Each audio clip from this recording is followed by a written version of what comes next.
Assalamualaikum warahmatullahi wabarakatuh. Bagaimanakah kabar anak-anak hari ini? Semoga saja semuanya dalam keadaan sehat ya. Baik anak-anak, pada hari ini kita masih diberikan kesempatan untuk bertemu kembali untuk melanjutkan pembahasan kita mengenai materi matematika. Mungkin anak-anak ada yang tahu materi apakah yang akan kita bahas hari ini? Ya, materi yang akan kita bahas hari ini adalah mengenai pengertian bangun layang-layang, unsur-unsur bangun layang-layang, serta bangun layang-layang dalam kehidupan sehari-hari. Nah, di sini Ibu akan menampilkan sebuah video pembelajaran mengenai pengertian unsur serta bangun layang-layang dalam kehidupan sehari-hari. Untuk itu, anak-anak mohon menyimak dengan baik ya. Nah, apakah yang dimaksud dengan bangun layang-layang itu? Pengertian dari bangun layang-layang adalah bangun datar dua dimensi yang dibentuk oleh dua pasang sisi yang masing-masing pasangannya sama panjang dan saling membentuk sudut. Kemudian, dua pasang sisi yang dimaksud adalah sisi AB sepasang dengan sisi AD, sehingga panjang sisi AB sama dengan panjang sisi AD, serta sisi BC sepasang dengan sisi CD, sehingga panjang sisi BC sama dengan panjang sisi CD, dan sudut yang terbentuk antara lain sudut ABC, sudut BCD, sudut CDA, dan sudut DAC. Unsur-unsur bangun layang-layang. Unsur dari bangun layang-layang yang pertama adalah mempunyai 4 titik sudut, yaitu sudut A, sudut B, sudut C, dan sudut D. Unsur yang kedua adalah mempunyai dua pasang sisi yang sama panjang, yaitu sisi AB sepasang dengan sisi AD, sehingga panjang sisi AB sama dengan panjang sisi AD.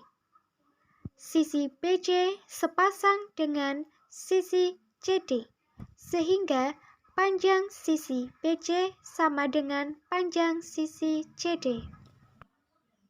Unsur yang ketiga adalah mempunyai satu pasang sudut yang berhadapan sama besar, yaitu sudut ABC memiliki besar sudut yang sama dengan sudut ADC.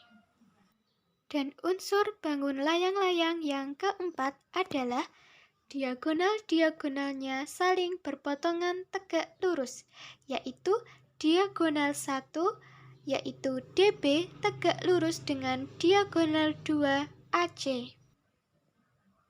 Bangun layang-layang dalam kehidupan sehari-hari. Contoh bangun layang-layang dalam kehidupan sehari-hari yang biasa sering kita jumpai adalah layangan mainan. Kemudian, contoh yang kedua adalah anting-anting yang berbentuk seperti bangun layang-layang. Dan contoh yang ketiga adalah dasi kantor.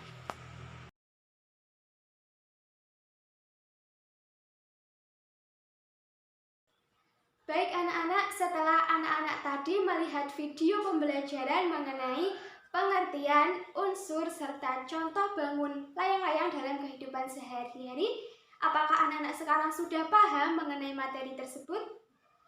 Ya, semoga saja anak-anak bisa lebih paham ya mengenai materi yang telah diterangkan sebelumnya. Dari pembelajaran hari ini ya anak-anak dapat kita simpulkan bahwa bangun layang-layang merupakan bangun datar dua dimensi yang dibentuk oleh dua pasang sisi yang masing-masing pasangannya sama panjang dan saling membentuk sudut. Kemudian tadi kita juga sudah mempelajari unsur-unsur dari bangun layang-layang, yaitu yang pertama, memiliki 4 buah titik sudut. Yang kedua, mempunyai 2 pasang sisi yang sama panjang. Yang ketiga, mempunyai sepasang sudut yang berhadapan sama besar. Dan yang keempat adalah diagonal-diagonalnya saling berpotongan tegak lurus. Nah, kemudian anak-anak tadi juga sudah mengetahui ya contoh-contoh bangun layang-layang dalam kehidupan sehari-hari. Sebenarnya ada banyak sekali contoh bangun layang-layang dalam kehidupan sehari-hari yang sering kita jumpai dalam kesehariannya anak-anak. Dan beberapa di antaranya yaitu yang pertama adalah mainan layang-layang yang sering anak-anak mainkan ketika di lapangan. Kemudian contoh yang kedua adalah anting-anting yang berbentuk layang-layang. Dan yang ketiga adalah dasi kantor yang memiliki bentuk mirip dengan bangun layang-layang. Nah, bagaimana anak-anak? Apakah sudah paham mengenai materi hari ini? Ya, semoga saja anak-anak bisa lebih paham ya. Karena juga sudah melihat video pembelajaran tadi, dan mungkin untuk materi pembelajaran hari ini kita cukupkan sampai di sini ya anak-anak. Jangan lupa materi-materi yang kita bahas hari ini anak-anak pelajari kembali, anak-anak lihat kembali video pembelajarannya agar pemahaman anak-anak mengenai pengertian, unsur, serta contoh bangun layang-layang dalam kehidupan sehari-hari itu anak-anak agar semakin lebih paham begitu. Ya, mungkin cukup sekian ya pemaparan materi dari Ibu Guru. Terima kasih atas perhatian anak-anak sekalian, dan Ibu tutup sampai di sini ya. Wassalamualaikum warahmatullahi wabarakatuh.